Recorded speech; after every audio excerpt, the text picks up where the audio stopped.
Good afternoon, and welcome back to Let's Talk Destiny virtual talk show. I'm your host, Jamie Green, and I am honored and blessed to be able to join you again today. I'd like to remind you to subscribe to our YouTube channel. There are so many awesome conversations over there that will really bless your life. And today I have a very special guest with me. Um, she's not just a social media contact. She has been a genuine friend to me and sister, and I am extremely proud of all that she is doing on her journey. Lisa Alexander is an award winning storyteller. She shares her stories through her writings, her speaking engagements, and now through her very first film. She helps her clients tell their stories also via video, effective marketing communication, and PR strategies.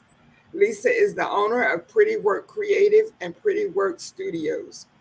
Currently, she is working on her first feature film called My Father the Queen. She has been married to the same amazing man for 35 years. She's the mother of two children who are now adults and two fur babies who are the actors in most of her videos on social media.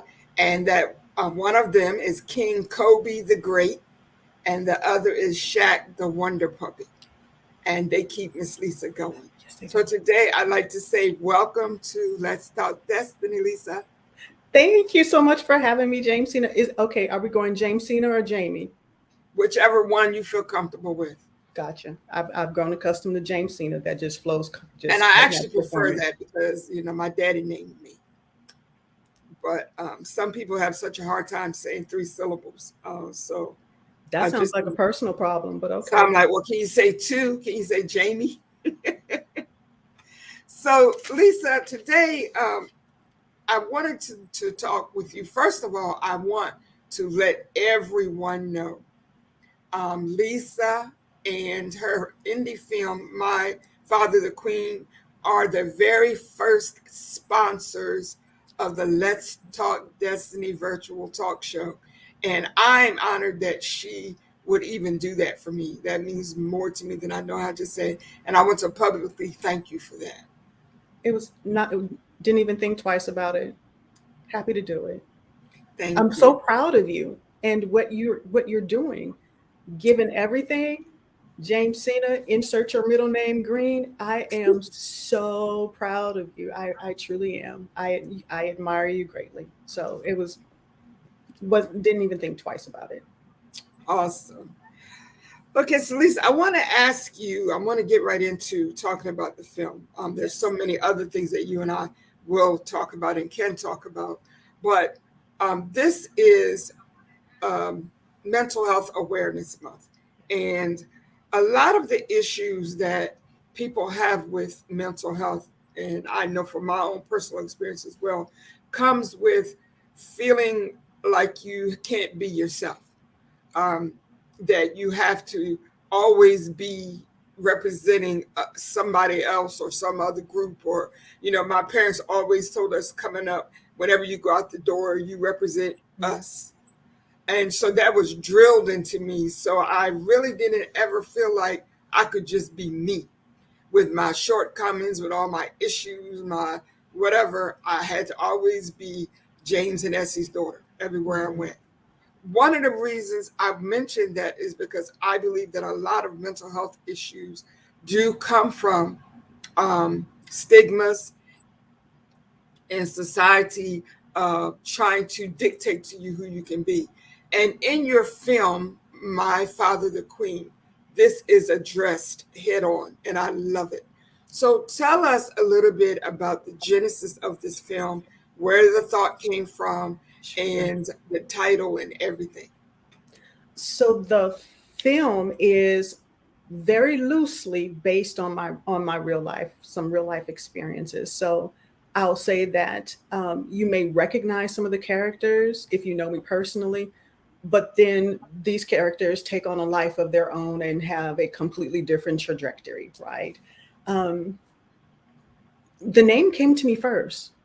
I journal a lot, and the name came to me first, and it's like that's pretty intriguing. And it's like I don't know what to do with that. Like okay, and just held on to it, and then I decided it's like you know what, I should really write a novel. I should write a book, and started writing the novel, but was very troubled writing the novel, and it was hard. And I'll say the reason why it was hard because at the same time I'm trying to write the novel, I'm trying to write the screenplay for the movie because I can see the movie, and so I'm really struggling. I'm trying to write both. I'm trying to do both. I'm writing the book so it can be adapted to a movie. And a very wise person told me, it's like, Lisa, just stop, just stop, don't just stop. Um, Go ahead and do the screenplay if that's where your heart really is and where you're being led. You can always come back and do the novel later if you want to. That's not unheard of. Go back and write the book later if you want to. But if your passion right now is about, doing the film, then do that. And so that's what I did. I went ahead and wrote the screenplay, which was an arduous task because you and I are both writers. So, it's nothing to write. You write blogs, you write news articles, things in that blog posts, do all the things, right? Writing, that's easy. Poetry, screenwriting, formatting a screenplay is like learning Mandarin if Mandarin is not your first native tongue. Wow. Oh, it was a struggle. It was a struggle. Oh When I my think back to some goodness. of my first drafts, oh, they were rough. Oh my God, they were rough. Oh, but you Um, kept going. That's one had of the to, many things that I love about had to. you is your perseverance, and not just for yourself, but you're an encourager to other people. I say this frequently. I know a lot of people, and a lot of people know me, but there are very few people that I turn to in time of crisis. Mhm. And Lisa is one of those people who can talk me down off the edge when my anxiety is like at 100. She can lift me up when I'm feeling depressed and discouraged and despondent. And I don't take these things for granted. And especially this month, as I'm revisiting my when I first got my mental health diagnosis and the response that I got from people, Mhm. especially people of faith, Yeah. because there's this belief and teaching that you cannot be depressed, that you cannot have anxiety, that you cannot be struggling with your sexuality, that you cannot be trying to struggle with your identity if you are a Christian. And so ultimately, we have a lot of people sitting in our church pews suffering silently because they're afraid to talk about what they're dealing with. So when you as you're working through, when you finally decided to put the novel to the side and focus on the film, what is the message, Sure. the ultimate? There are so many messages Wow. that will come out of this, so many life altering changes, but what is the main message that you want people to see? That's a great question. I mean, like you said, there are lots of great points and aha moments in the film. What I want people to walk away with, I think if I had to say one of the biggest things I want people to walk away with is to see people primarily, I want to humanize Black bodies, just humanize Black bodies and have a better understanding for the time they were born, the social constructs that were the norm for the time period that they were born. If you can understand people and maybe understand some of the decisions they made because of the time they were born, and it's like I really want people to understand the people in their life a little bit better and be able to offer grace. Yes, Be able grace. be able to offer people grace based solely on that. What were the social constructs? Where were they in their lives? What was available to them? Because I tell, Gen Z people and some millennials, I've written about this, that we can't, even myself, I can't judge my mama on freedoms that I have today. So Yeah. I'm able to go to therapy now, and that did not happen until 2010s, until where it started getting somewhat normal and Yeah. normalized, and you were still kind of looked at, kind, side eye, because it's still a stigma in the church. Some churches, I just heard somebody the other day said that anxiety was of the devil, and I'm going, oh Lord, okay, okay, take a deep breath. Right. And so that just, so I can't, I so for what the things that my mother went through and that she experienced, I can't judge her and say, well, how come you didn't do this and how come you didn't do that and why didn't you do this and why didn't you make a better decision? These things weren't available to her, and so who would she have talked to?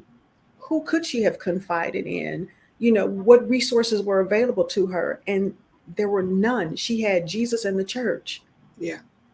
and you make that happen. And so I want people to walk away from the film with a greater grace for the people in their lives. Now, does that mean that if you're estranged, that you get back together? And it's like, no, toxic relationships are toxic. I am not telling you to go back into a toxic relationship at all. But what I am asking for you is to look at people through a lens of grace Yes. and see what was available to them and why, kind of understand why they made some of the decisions that they made. Wow. That was a mouthful right there, because I see it almost every day on social media. Some days to the point where I just like don't even, I may be signed in, but I'm not even watching, looking at social media, because the level of ignorance that people have when it comes to mental health, especially in the church, sometimes it's mind boggling to me, because I was diagnosed in 1995. And it doesn't seem that there's been a whole lot of progress with some people in all these years. Like everything is a demon, everything is the devil, everything Yeah. is a spirit, except for, when it comes to diabetes and hypertension and stuff like that. Um, but as you were making the decision to do this film, what aspects, particularly in your personal life or in people that you know, prompted you to focus on this particular subject? So I know what it is to have daddy issues. I can walk you through that one. I can tell you what it looks like. I can tell you how it manifests in an adult woman's life, and I can tell you what it takes to heal from it. And so that's the subtext of the movie. So this story is told through the eyes of two daughters, and with the main character, her name is Kelly. She's the eldest daughter, and she has a younger sister named Courtney. So these two daughters of these parents, how did their daddy issues manifest in their lives, and how did they walk that out? Did they get healed? Did they go to therapy? Were they able to recognize it and put one and one together and go like, oh, when you have those aha moments and go, oh my God, when you finally figure out it's like this is a result of this, and you start backtracking Yeah. and you go, oh, and then you can start your healing journey once once you're willing to do that work. And not everyone is willing to do that work. And I will say this too, that daddy issues know no gender. So it doesn't matter if you're male, female, non-binary, don't care. Daddy issues happen can happen for everybody, right? Absolutely. Um, and there's a quote that says, fathers are a son's first hero and a daughter's first love. And Love. then I like to tag on the end, until they're not able to, because not every father is emotionally available or stable or have the bandwidth to offer what their children need. And that can be due to their own mental health, things that they've experienced. They have their own traumas. I think one of the greatest quotes I ever heard, I think Oprah Winfrey said it, and I think she was quoting someone else, and I wish I could find who to attribute this to, but nobody leaves out of here unscathed. Huh. No, nobody leaves out of here without having gone through something. So if you think you're That's going to right. get through this life unscathed, or not have a trauma, there will be something. And Absolutely. so our parents have their own traumas.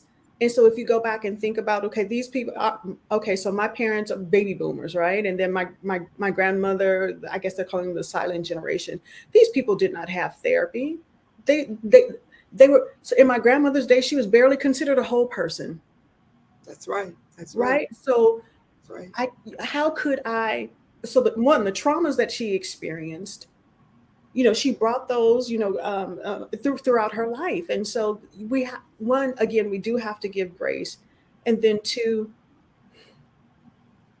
we really have to come to terms with all the things. So if we know that we have issues, there is help available, and you don't have to suffer alone. So in addition to so what the film really gets into, so yes, these two daughters, they have daddy issues, and boy, do they manifest in some ways. Oh my goodness, they manifest. um, but what the film does, the film normalizes, or hopes to normalize, seeing a therapist and getting help, and showing you what it looks like, and walking you through what a healing process could look like. And then the heart of the film goes into, well, why are they experiencing these daddy issues? What was going on with the dad that he couldn't offer these daughters what they needed? And so then we get a little bit into his story, the father's story, and we come to understand, and it's like, oh, okay. And that's where the grace comes in. And so the movie really is about it's about family. It's about what not living your truths or secrets or lies, how that can destroy family relationships, and how it impacts your mental health. It's a deep film. They told Awesome. me to write what I know, and I know drama, so that's what I wrote. I love it. I love it. So, summarize for us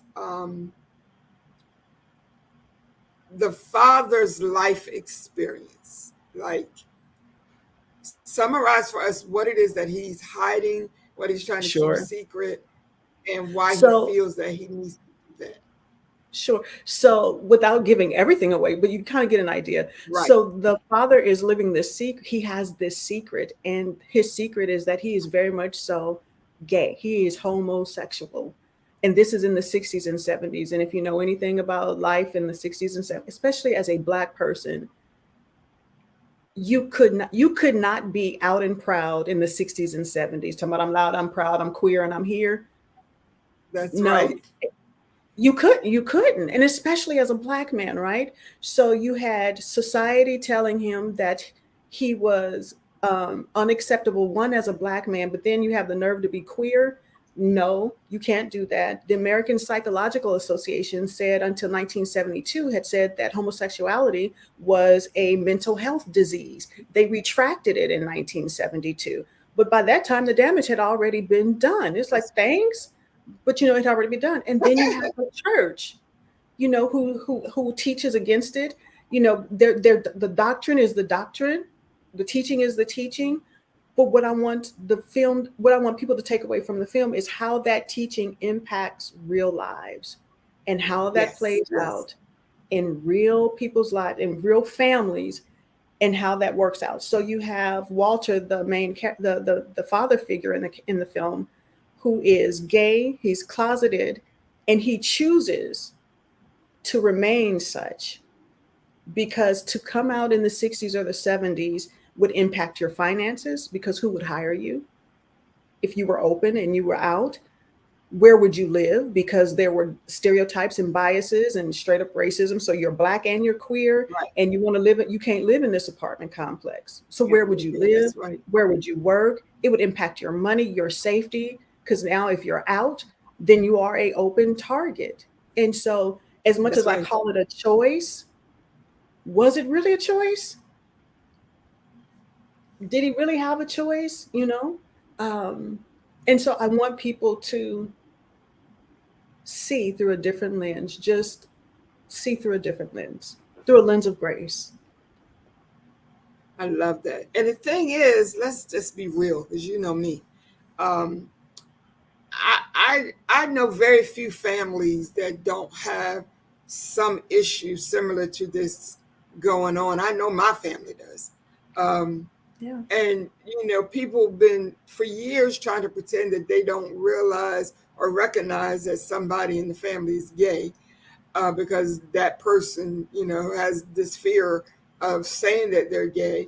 And then there are those who we don't realize are gay until one day you get slapped in the face with it, and then all the questions you had all these years about that person, now you gotta now You're you like, have oh, it's like now it makes, oh, okay. that's And then, why you did that. That's why you said that. Yeah. and then you'll have some family members like, you just now figuring that out. It's like, I didn't Right, right. know. I Like, didn't what do you know. mean they just came out? Like, you didn't know that?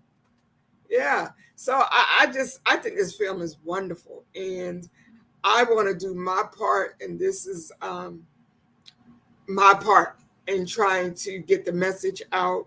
And I want to encourage other people to do what they can to help. Now, dealing with that, what is it that we can do to help you get this film out? So we are in pre-production, and that means we are fundraising. So we have already assigned some cast.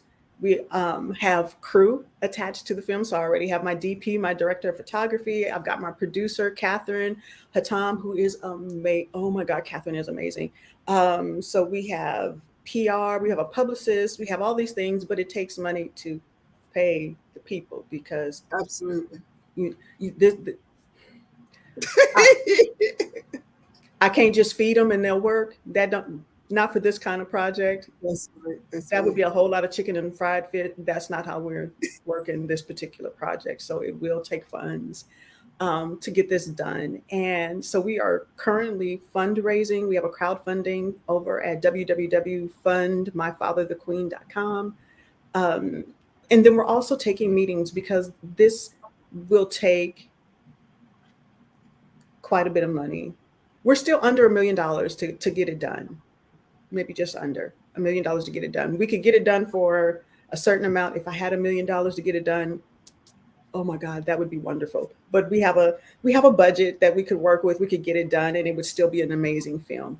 With more money, I can go after the actress I really want to play Kelly. So if anybody knows, why can't I think of her name? Her name just disappeared out of my head right then, right there. What is her name? Gabrielle Union. If anybody knows Okay. Sister Gabrielle, I got a script I would love for her to read. Got a script I think she Wow. would absolutely love. So that that's my I love that. I love that's that my you put big that out wish. I there. would love to Yeah. have her. Wow. So they could go to they so there are a couple of ways. So donate. If you can donate, thank you. We appreciate it so much. If this message resonates at all with you, share the content. You can go to our Facebook page or our Instagram, share the content, push it out, talk about it. If you know anybody in the media and you go, hey, I have some contacts, maybe they can help you push this out. People with podcasts and blogs and radio shows. And it's like, I'm happy to talk about the project with any and everybody at this point, just to spread the word and to Yes. connect the audience. Most just really connect the audience with this story.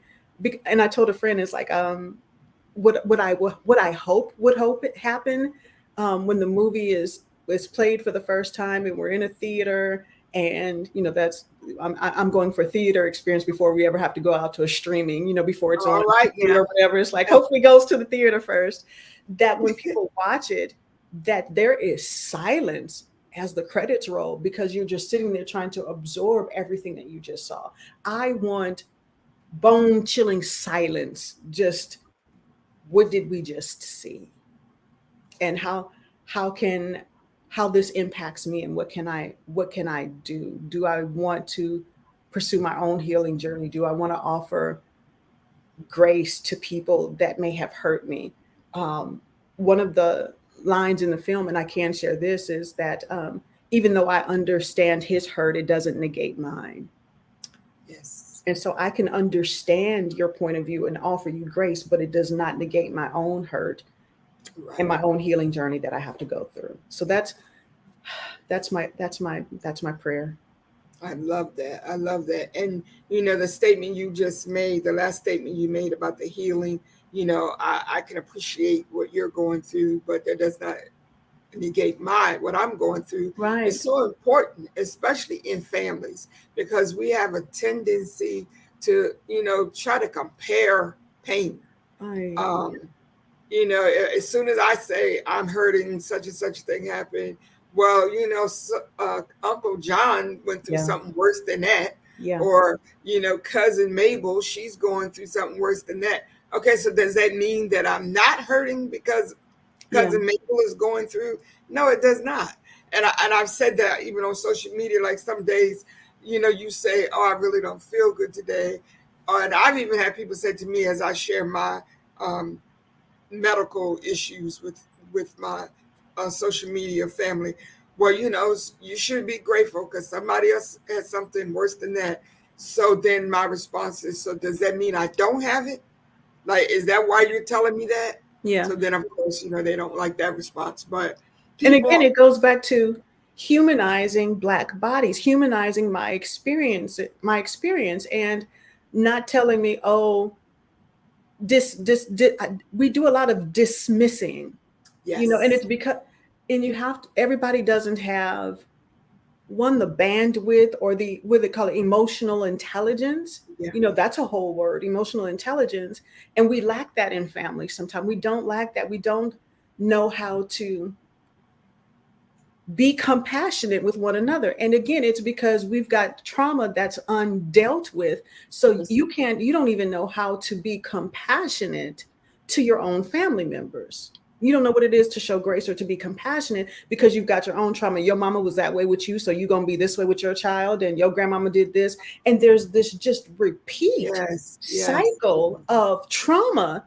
And yes. somebody's got to go, no. And I see that so much with Gen Z, especially Gen Z women, Black women in particular, who are going, that's it.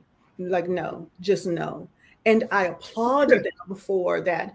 I just want to encourage them. It's like, you can't judge those people if they don't want to go through the healing process. One, because it's new, because all their lives they heard that therapy was for white folk. That's right. That's what they say.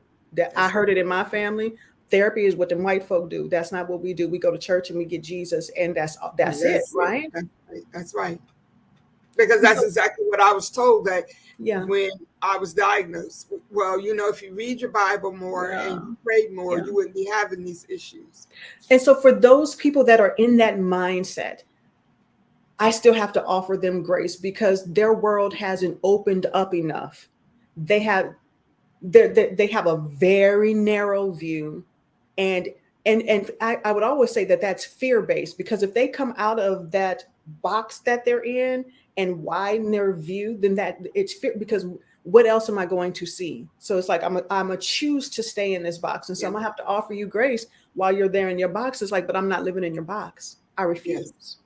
And I love that. And I think this film and this narrative is a perfect example of creating your own box, Yeah, not just stepping outside of the box, but creating your own box. And yeah, I am extremely proud to be connected to the person that came up with this. I mean, I am so blessed by you, Lisa. I just don't even know how to verbalize what a blessing you are to my life, and how you think, and how you um, recognize and understand and try to discern other people's placement in where they are on their journey, while yeah. at the same time moving forward with your own. And I just absolutely love you for that. Thank you so much. At the end of the day, we are all trying to live, um, and survive. We all want to be loved. We all want to be understood. And I was, I'll say, unless you're a psychopath, because then there's something chemically Yeah, wrong. yeah, It's chemical at that point. But for the most part, the most of us, we truly just want to be loved, understood, and accepted for who we are. And when we don't get that, then it definitely impacts our mental. And so I do try to offer people grace, see them for where they are, humanize and recognize and respect Black bodies, But then at that same time, I'm going to always protect my peace. So even though I understand what you're going through, even though I can have compassion for you, and really wish, so the so even the relationship with my father, even though we're estranged, I pray for him, and I pray. My prayer has always been this since the last time that we spoke, and it's been over 3 years now, is that everybody just pursue peace and healing, and whatever that looks like for you. So if you're not willing to pursue peace and healing, and you want to stay in chaos because that's comfortable, because we know that some people stay in their spaces because it's comfortable, and it's all they are. That's all they That's, know. that's That's right. all they know. And so I'm gonna have to leave you there because that's look, I peace. I will fight you for it. I will Yes. fight you for peace. That I will not compromise on my peace. Not another time. The last time was the last time. Wow. Yeah. I love that. I love that. And it's in, you know, as we're coming to a close, because again, I thank you for taking time to tell your story, to share this. And I'm going to do all I can to keep promoting and promoting. Again, I like to recognize you as the first person. Like, I mean, a lot of people say they believe in your dream, they believe in your vision, they believe in Yeah. what you're doing, Mm-hmm. but when it comes time to do something, they Mm-hmm. don't respond. And I'm you, crowdfunding, remember? Yes, I understand. I'm and crowdfunding. so for you to be the first sponsor of Let's Talk Destiny, it really means a lot to me. It's something I will never not cherish. I just want you to know I appreciate that.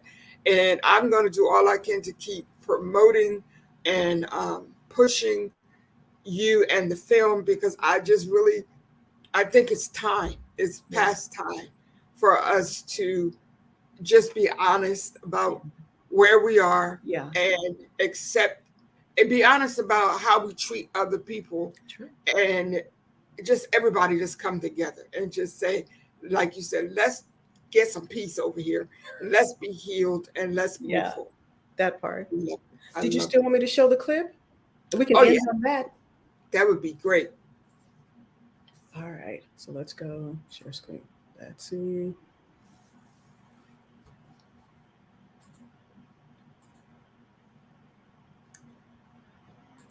Oh boy. Okay.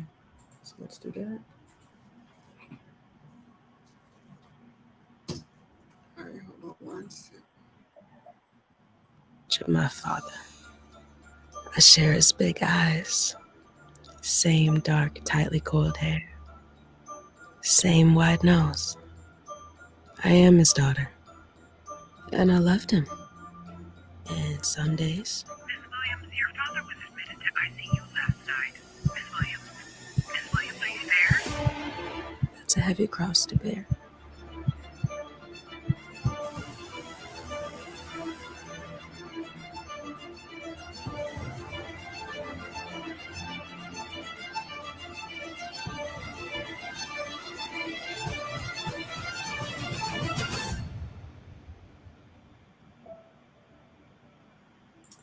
Wow.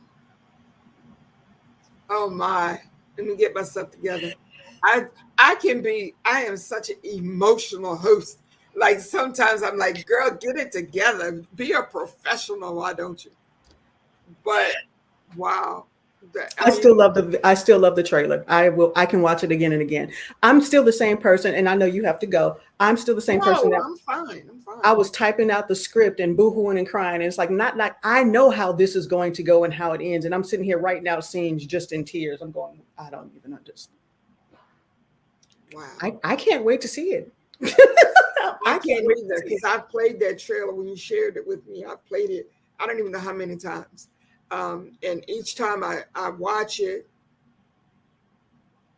it's like I feel something different for each character. Yeah. And I just I want this film to be successful, Thank you. and I want you to be successful. Thank you. And I just wish there was more that I could do. Oh, this Um, is wonderful. Again, you sharing space. Be, Not everyone is going to get behind this project because of the theme or the content of it. And it kind of Okay. shocked me. It has shocked me, those that have said no and that they couldn't get behind it, and those that said yes and put it out. I'm going,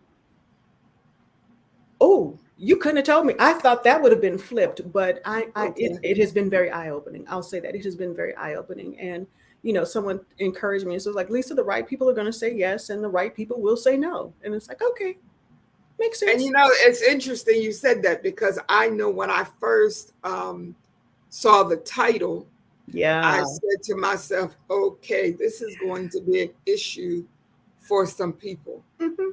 Um, Hmm. but then at the same time, I was thinking, wow, this is going to liberate Yeah. some people. Yeah. And that's what we're looking for. Yeah. The people that want to be liberated. I'm going to share this, and I'm not rushing because I have anything to do. I'm rushing because I don't want to hold you up because you have a life. My life is very limited. But It's all um, good. I remember when I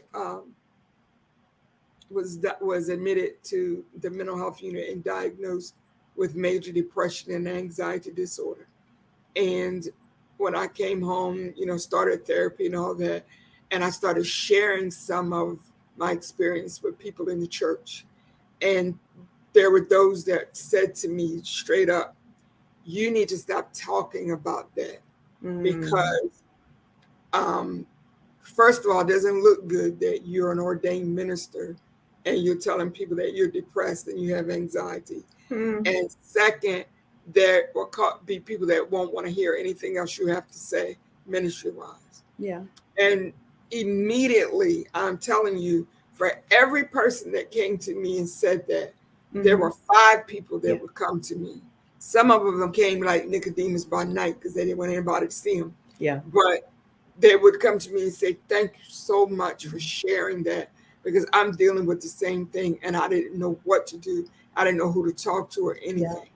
So I said that to say this. Sometimes you need to know who doesn't have your back in Right. certain situations. And then you'll be surprised by those that do have your back. Yeah. So I just want you to be encouraged, keep going forward. You've shared with us on the last week or so about getting no's sometime. Yeah. That I happened. want you to talk a little bit about that and Okay. the analogy you used about the train because that really blessed me. So, the, on social media, it can look like that all you have are successes and that all you have are wins because mostly we just post our wins. It's like, hey, got this worked out great. And so I remember I had a couple of people tell me, that during some very turbulent times in my life, it's like, oh, you just made it look so easy. Or, there are people that have made comments is like, you just always win. It's like, okay, and you got another award. And it was like, this was hard fought. And so I decided to post two very transparent, very long posts about some very disappointing no's that I had gotten, and they really hurt. It was highly disappointing. I mean, to the point where it's like I just wanted to go lay in my bed and not get up. And it's like, you know what? I don't know what else to do because you think you've done everything, and it's like, I what? It's like, what else do I need to do, right? And it's like, everything that I could think that I've done, and it's like, and then I had to go back and it's like, have I done everything? And then it's like, no, I didn't. It's like I missed a spot, and it's like, let me go back over here, and that opened up some more doors for me. And so a friend of mine, she told me, she says, Lisa, she says, you're building track for a train that's coming. So when the funding for this film does happen, you've got everything in place. You've got actors, I've got locations, I've got team in place, attorneys, I've got publicists, all the things that the film needs. It's like I'm already putting these things in place. I'm laying track for this funding train that's coming, and then it's just going to be Wow. go. So I'm setting everything up. I have more meetings. I'll take more meetings. I'll talk to anybody. Um, but I am laying track for this train that is coming. This film will get made this year, next year, 2025. The film will get made. Wow, I love that. And when I was reading that about the train, I could actually visualize and hear the sound Yeah, of the girl. train coming. Um, Yes. and so Yes. I am just wow. You have really blessed me and encouraged me because you know better than most how overwhelmed I get sometimes. Yeah. Happy to help. I'm happy to help. Like, it just boils down to Yeah. when you are a creative person, Yes. when you are a visionary, Yes. like you just can't process why people are not getting behind it because like what you're offering is Hmm. not about you. It's not like you just trying to get rich off of other people's backs. You really are trying to offer people something that you know will help them, will bless them, will change their life. And it's like they just don't want it. Like, I think there was a very important person who would ask, and it's like, "Do you want to be healed?" yeah, You have to some because not everybody wants wow. to. Not everybody wants to, and so again, just grace for all those that get it, grace for those who don't. Yeah, A huge thanks and all the kudos, all the love, girl. Thanks for the people that do get it, and it has completely thrown me about the people that have said yes and those that have said no. I can't get behind it.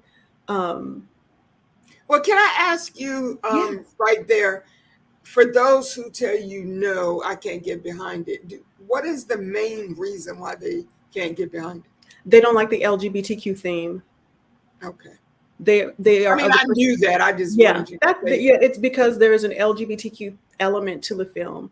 Um, but to your point, so I get those same kind of messages in my inbox, and it's like, thank you so much for talking about this.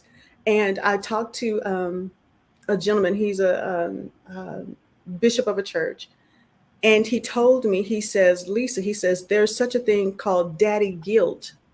I said, excuse me, so I know about daddy issues, but he says daddy guilt is a real thing as well. And it's for gay men who got married knowing their status, but they couldn't come out, and they produced these children, and now wow. they have daddy guilt. And I'm going, oh. And he told me Oh, that this wow. film will help them as well. And I'm going, it's a different an audience I hadn't even I Oh didn't my even know. God.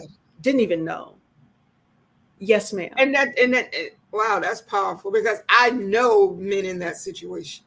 Yeah. Um, Yeah. and so, oh wow, that is definitely a whole nother audience that It will is. be blessed. And then there's Wow. there's healing for all of it. At the end of the day, it's like I want healing for all the Kellys, all the Walters, all the Courtneys, and all the Carolyns. And it was like, because they all each have their story, and they were impacted Yeah. by this one event, all of them impacted by this one decision and how it played out in all of their lives. And so there is absolutely healing for all the peoples. If you choose to, if you If you choose, choose it. because healing is not easy. Healing means that you have to own your part in the process. It means you can't just go blaming, well, he did, she did, and then Yeah. they did, because then them fingers got to turn inward. And it was like, well, what's my part in this? And trust, you do have a part. There is a part. Now, I'm not saying that if you were raped or anything like that. I'm talking about what you then do with that. You can choose to Right. Right. stay in that moment, and then that's your choice, or you can choose to, how do I begin to move forward and heal and put my life back together in a way that is honoring me, is honoring my what I've gone through. And so healing is messy. Healing is absolutely messy. There is nothing pretty about the healing process. But if you want to break those cycles, those traumatic family cycles, and that generational thing that happens, somebody's got to do it. Wow. Somebody has to. Somebody has to. Somebody has to. I love it. Whew. All right. As we're closing out this amazing conversation.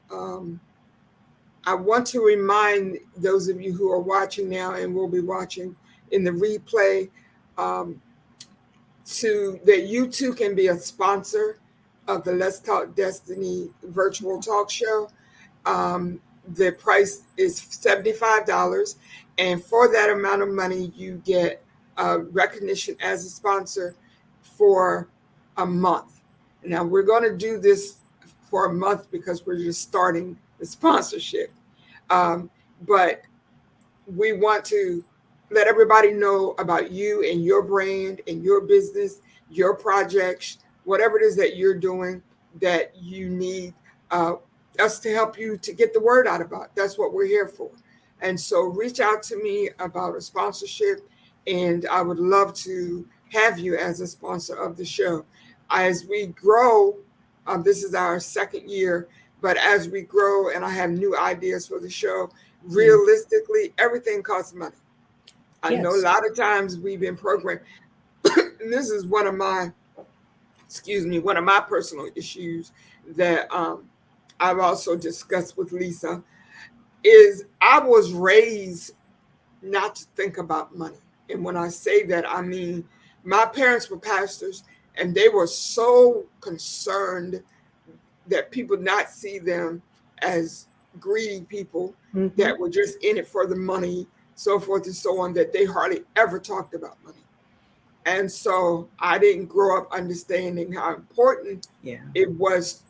I just thought it was something bad, like we don't even talk about it, anything like that. And so I'm learning through people that God has placed in my life, like Lisa Alexander, that it's okay to ask for money You better because get your coins.